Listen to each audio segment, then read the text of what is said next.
Suns fans, you know what time it is in the PHX. Empire of the Suns.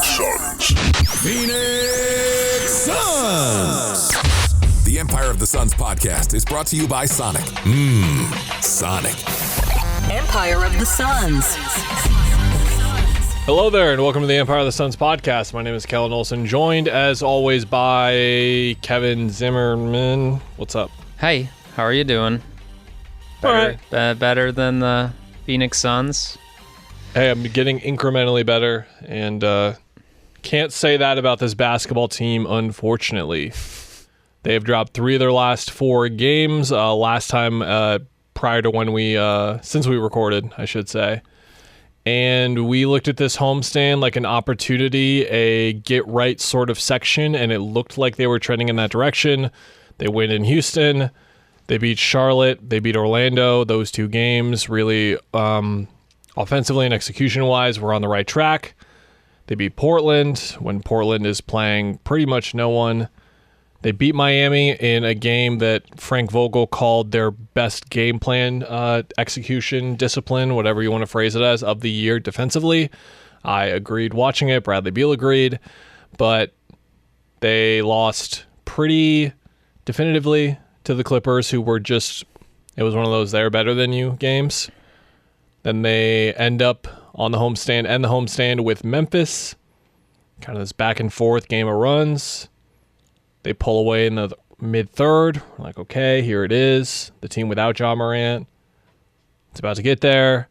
But they just let Memphis take a million threes. They took 49 in the game. So even when they shot 35%, they still hit, I believe, 17 in that game. 17-9 advantage. That's a different way the math goes. We talked about math a lot during the last 2 or 3 postseasons, but that is just attempt volume. That's where letting the other team take too many threes is an issue.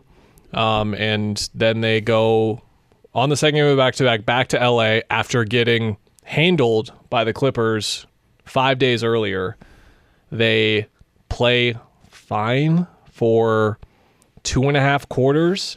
Then Vogel goes really small, really early, which was a change and a notable one from their previous games in terms of going to all right, not the last ditch lineup if you want to call it that, but just we're going to try something new here. It kind of stalls out the game. The Clippers don't adjust well. The Suns don't capitalize off of it. And then what happens in the fourth quarter happens in the fourth quarter. Clippers smoke them. They win by 27 when this was not that type of game really, but it was in the fourth quarter. And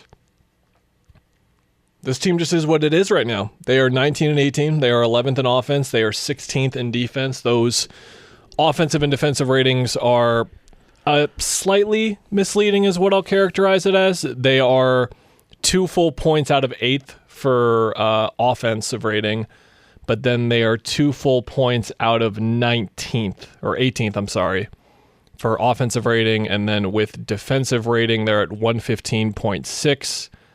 They are 2 full points out of 14th, so they're definitively in the bottom half of the league. And then they're 2 full points out of 25th.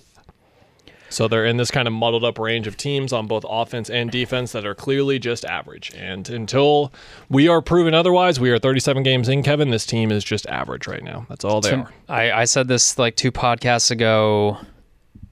I mean, the defensive and offensive rating things are even hard to look at because you look at how many just absolutely terrible fourth quarters this team has had the whole season long, and that just skews the data. That's where it's going to be. You can, if that many of your quarters are bad on both ends of the court, it's just you can't take much away from that. And I think we can talk, I don't even know if there's a discussion to be had about why the fourth quarters are bad. I mean, the Clippers game was a perfect, just absolute tailspin. Turnovers, missed good shots, just bad defensive communication, and it's their stars as well as their role players. It's the guys who have been playing a lot. It's everyone, and it's just they just lose focus and it just goes down the drain, and that's where this team is so baffling. But to me, since we last podcasted before the first of this 2 like 4 games ago before the first Clippers game, like what came out of that first Clippers game was Frank Vogel no panic, patience, and he actually said, like, it's a complex game plan. It's hard to implement complex game plans in a regular season. You'll see better results the next time against the Clippers. And then when they come out, and look, I will say they played the second half of that first Clippers game looking a lot better with halftime adjustments. And through the first 3 quarters against the Clippers this last game, like, They shot 67% in the first half. Clippers did? Yes. Yeah. So, look, I will give them to some of that. The Clippers are really good, right? They've been playing really well. They have really good offensive players. My point was no one should shoot 67% against you. No one. No one Even should. if you're the Wizards and you're playing the Clippers, you shouldn't have anyone No. shoot 67% against you in the first half. Yeah.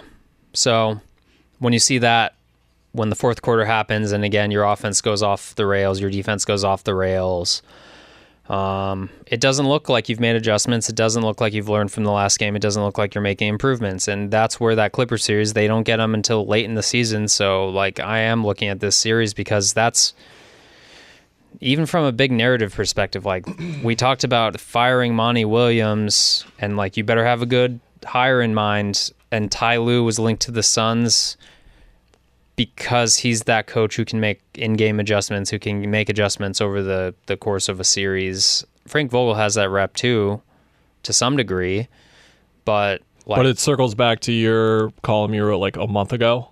Like, this has been a thing for the whole season where they just don't have an identity, and yeah, that was most of our collective pause. And you're not bringing this up. I'm not bringing this up to be here and do the "we were right" parade or the "they were wrong" in hiring Vogel thing. It's way too early to say that. But the risk in firing a head coach who has built up a culture and an identity is that you can't get it back. no, It's not a thing that every single NBA team has. Only a few teams have it. The Suns did have it.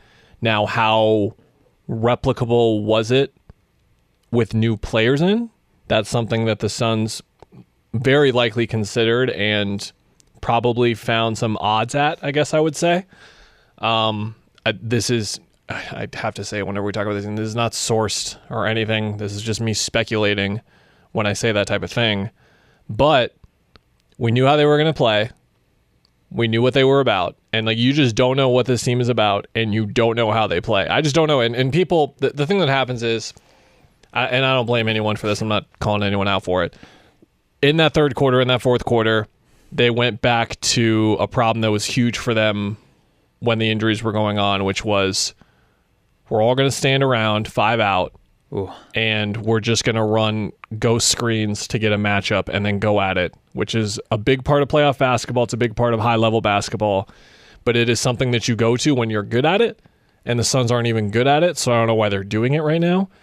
Besides the fact that they have 3 high-level scorers and they should be attacking certain matchups, I get it, but when you're in a muddled state as an offense like they were that night, you got to run your stuff, and they just weren't running their stuff. What is their stuff? They weren't running with any pace. That's what I was going to bring up.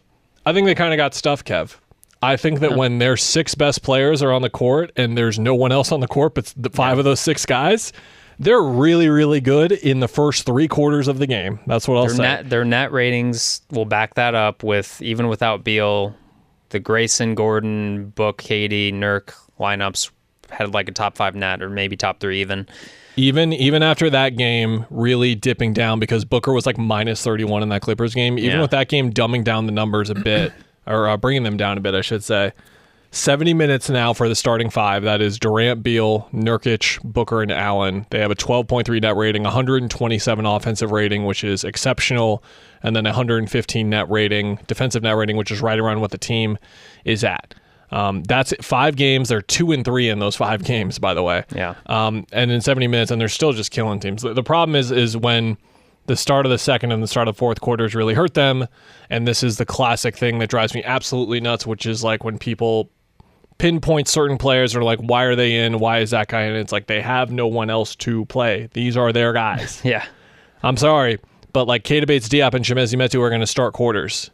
It's just going to happen. Like Josh Okogie is going to be out there. That is who they have at this point.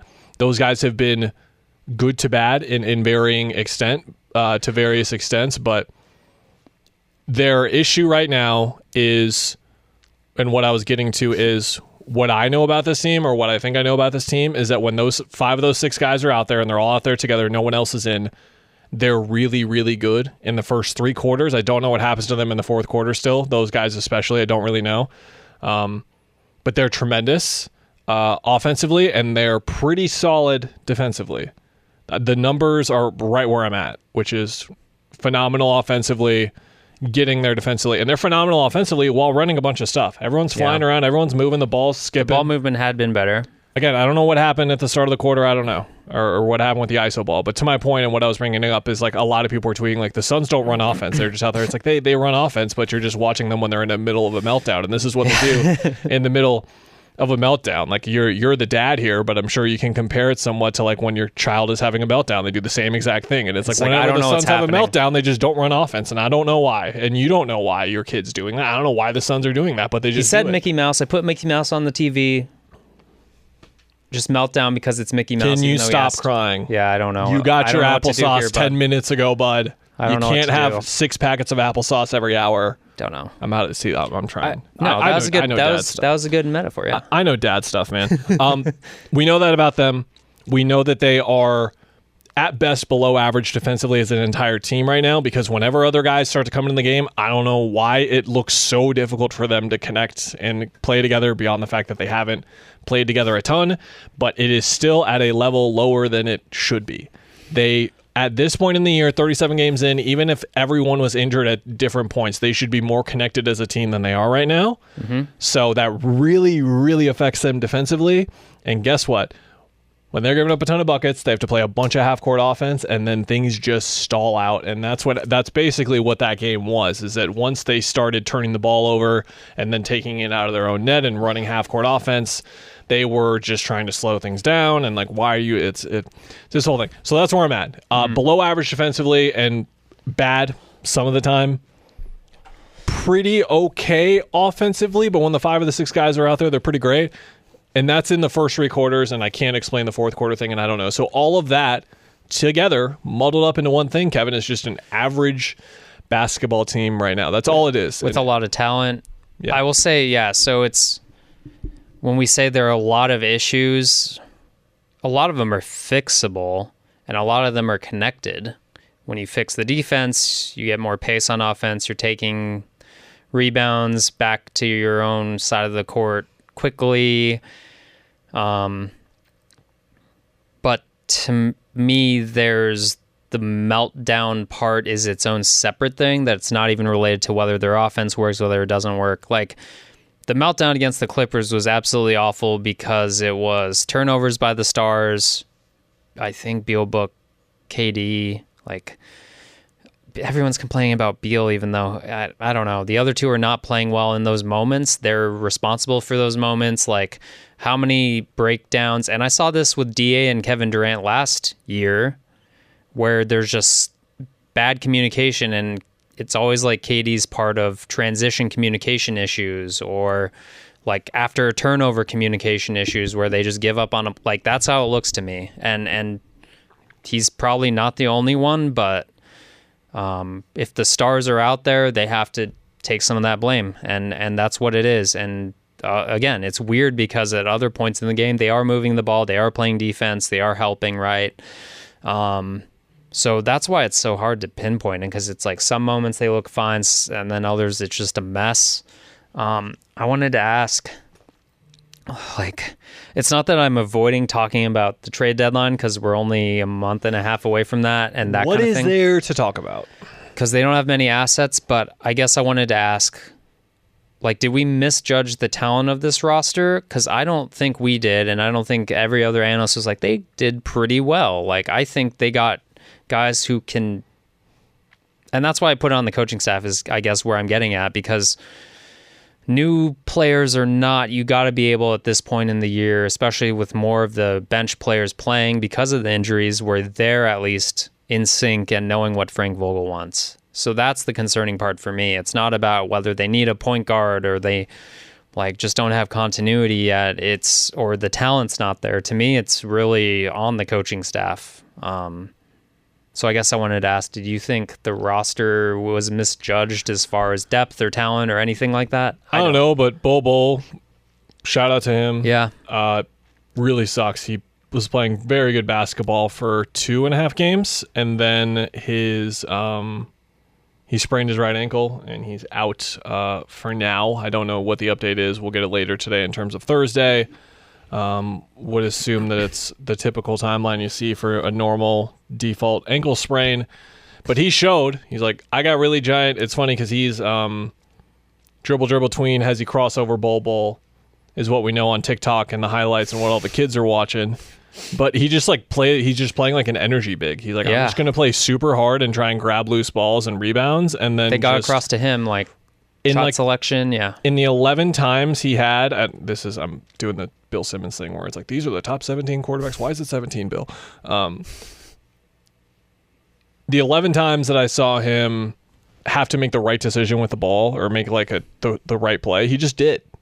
And it's like, look, guys, if you play really hard and then you just don't do something wrong, it's all this team needs from these guys. Yeah. It is going to be simple, but if I run down the list now, we played a game last week. I won't like repeat the similar type of game, but I'll just run through it. The supporting cast, I think this is the team. Durant, I think he's been as advertised offensively, if not better than you might have expected, considering how he played last year. Last year was a lot of me saying like this is not Kevin Durant. Like you're going to see Kevin Durant. This is Kevin Durant. I think defensively, he's been slightly underwhelming just for the standards that I hold him to as a basketball player. I think that he is a very good defender, and I don't think he's been a very good defender this year. Booker has been like a tick below where you expect him. I think people are really on him lately. We've already talked about that in the past. Go find that one if you want to find where we reason last step, maybe. That, but defensively, he's been worse. Definitively, and I don't know what's going on there, but that needs to change from him, especially just because of what he showed last year that he's capable of. Grayson Allen has exceeded all expectations. He has been tremendous. Eric Gordon has been as advertised. He's been Eric Gordon, if not a little bit better. And if you didn't know like the flaws in his game or like the little shortcomings, then I don't know what you were expecting. He's a minimum signing. He's been great for that value. Bradley Beal is the guy where last 2 or 3 games, he's looking like himself, and now it's a matter of that translating to the stat sheet. Like, I believe in the Miami game was his game where he had like 27, 8, and 9 or something. He was really, really good in that game. He's looked like himself the last week. Please let that man stay healthy because it's eventually going to translate to his production. And also picking it up for Book. Yusuf Nurkic. Bad Clippers game, but that was... Okay, I will say we had a Nurkic talk last week. The Clippers game is not on him. He's not a good matchup for that.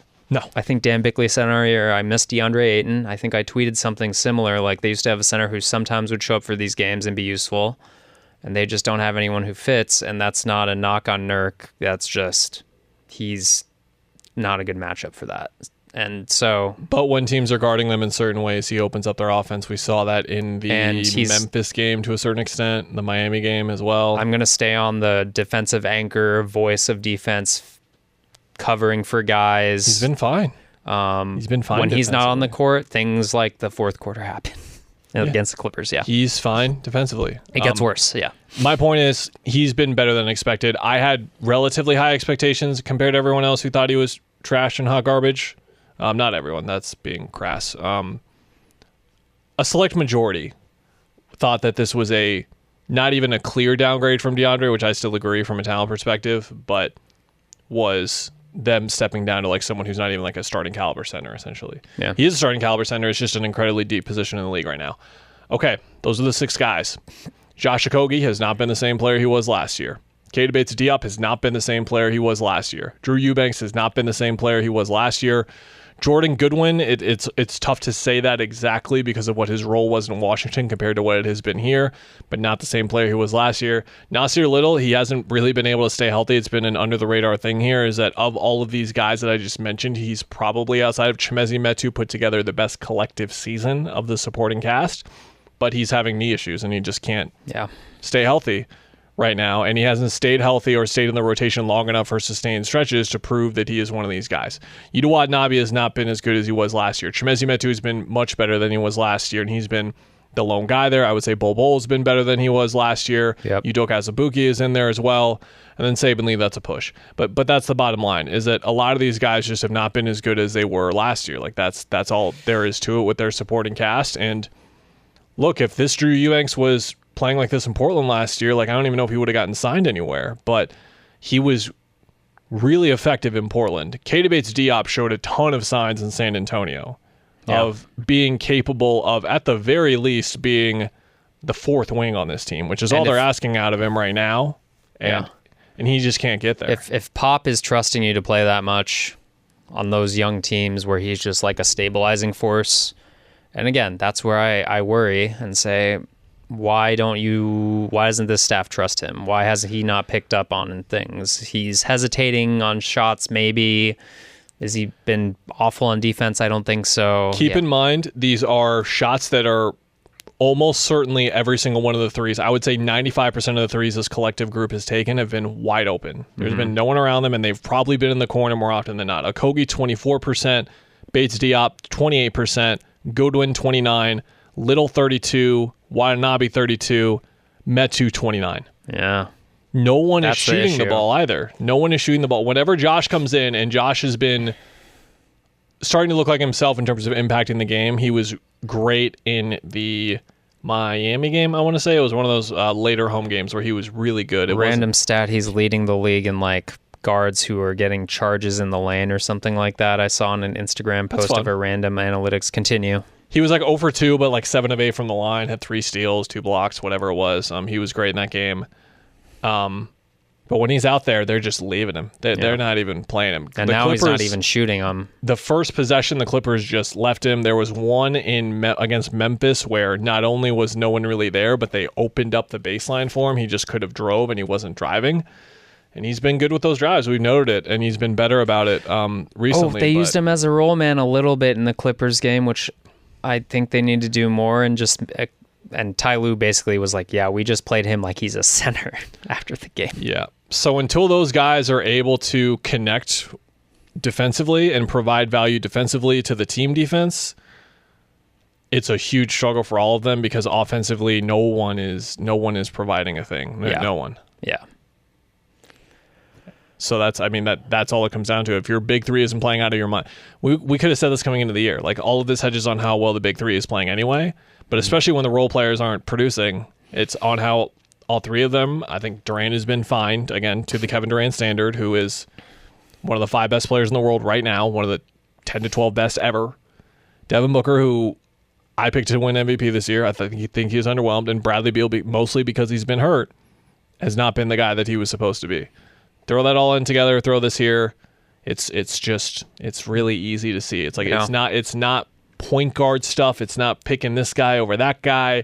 Is it coaching some? Yes, certainly, because I think it's on coaches to get the most out of their players. I think that's the case everywhere, and this coaching staff just can't get anything out of the supporting cast at all. It's the blame game goes a lot of different places, but when you zoom out and evaluate this roster one by one with the guys, it's pretty easy to see why this is a team that's 500 right now.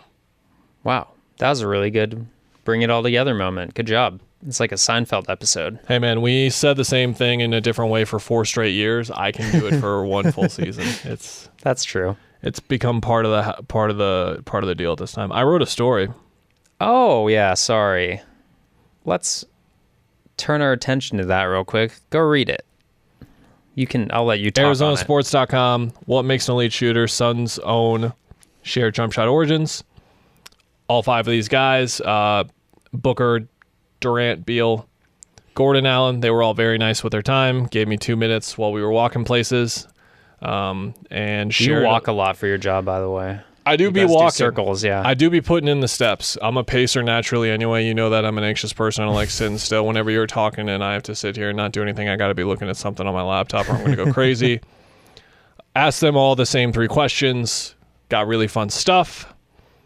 And it's on the screen behind me. Look at that. The video format coming to life before our very own eyes. And for me, the fun that I had with it was the similarities and differences with everyone.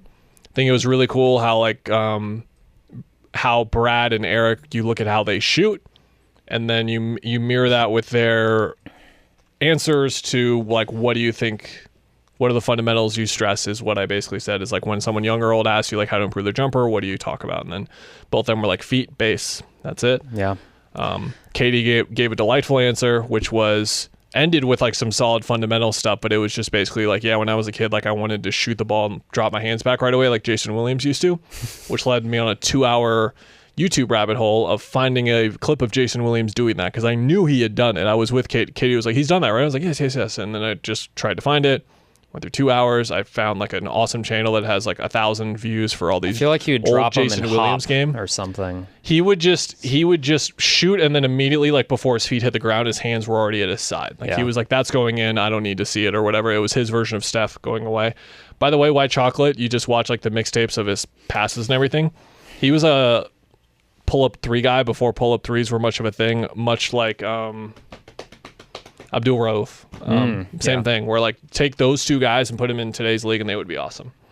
Did you listen to the Earl Watson on that? No. That was the thing today that I just watched. Oh, that's cool. Yeah. Said the exact same thing. Mike Fratello did not like that. And then he screwed with Mike Fratello apparently and would pretend to be stepping back and just not do it because Mike Fratello. And he didn't shoot him well. Like his numbers were like low 30s or whatever. But that was back in the day when he wasn't like, if he would have worked at it, he had the skill set for it. And that's all that really mattered. And the whole point of the story is, and in the end, every single guy's advice to some extent just was like about working at it. Like that's it. Like if you want to be a great shooter and you're listening to this podcast and you're like 11 years old, then just work at it to the extent that these guys did, and you will be a great shooter. Will you be one of the best shooters in the world like these guys are? Let's not go that far, but you'll be pretty darn good. I can get them up. Can I move to get places to get them up? And if no, I can't. No. And if you got like the Sean Marion release or whatever or anything like that, that's fine. Just maintain your feet, maintain your shoulders, maintain your torso in the proper way. That's what Book said. He's like, you better believe if I have a kid that they're going to shoot a pretty jumper. But like if your form is off, like we've seen it so many times in the league now, guys with weird forms. I didn't pick up on, I didn't know of the, you were talking about or Katie in the story is talking about lying down on your back and shooting and practicing. Like I think everyone like kind of was taught that at some point, but I didn't realize it was because apparently like kids who aren't strong try to shoot threes, so they're just like launching from their actual physical hips or chest. I never like thought of turned that. my whole body into it because I wanted to shoot from deep so bad. Yeah, and I was tall and I didn't want to be tall. And then when you get older and strong enough, it eventually like you don't need to do that anymore. I never thought of that. Nope. And he said the power will come later. The power came later. And it did come later for him. But so I know it's bad timing. This is like a running gag with me at this point with features that I love. I'm like, let's talk to Mikkel about being an Iron Man. He breaks his finger the night I released the thing. Let's do a profile on Kevin Durant where he came from. He's going to twist his ankle in pregame warmups, and then all the vibes are sad when that comes out. It was during that point. It was like the story was getting worked on over that time. I had talked to him about it a couple days before that. Was getting Jared Jack, was getting other people, was working on it, working through it. Never write features on people again, I guess. And then I write this one, and they're back to when it looked like things were turning around. They're back to it. We could have held it for 2 weeks, but like, what if things get worse? I don't know. Those guys are shooting well from three. The role players aren't, but that's the inside baseball, unless you just think that I'm in Ishbia's pocket and I'm writing puff pieces all the time, which is always funny when I write these stories around this time and someone says it's a puff piece. Because they lost 2 in a row. I don't know, man. Yeah, we're just supposed to be negative all the time. Oh, man, basketball's fun, man. Yeah, even this podcast was built on bad basketball, I will say. Hopefully it's not like that's not its legacy. No, hopefully not. But it's not. We did podcasts like from the finals. We did that stuff. That's true. We've been doing that stuff. Go read it. If you have a couple minutes, check it out. It's fun. I promise. Yeah. It's cool. The guys are very nice with their time. Damian Lee would have talked to me for 3 hours about it if he could. He was very nice in his 5 minutes. He loves shooting. How can you not be romantic about shooting? The Brad Pitt Moneyball thing. That's Damian Lee with jump shots. Bless him for that enthusiasm. We're gonna leave now. We'll be back next week. Same thing we talked about the last couple episodes. It's a really tough month schedule-wise. We'll see how they do, man, and we'll talk about it. We probably will. Bye. Goodbye.